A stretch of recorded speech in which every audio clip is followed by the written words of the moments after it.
шампионска победа беше това. Не, чакай сега, с тия шампионски победи... Не, ти казвам, че става...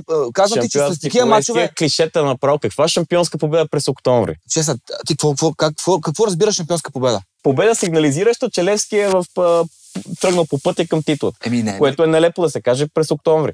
Не можеш да го кажеш все още. Искам и се да го кажа, но няма да го кажа и то не е редно да се каже на този етап. Не, Ице, искам ти кажа, че такива мачове, за да станеш шампион, трябва да спечелиш такива мачове.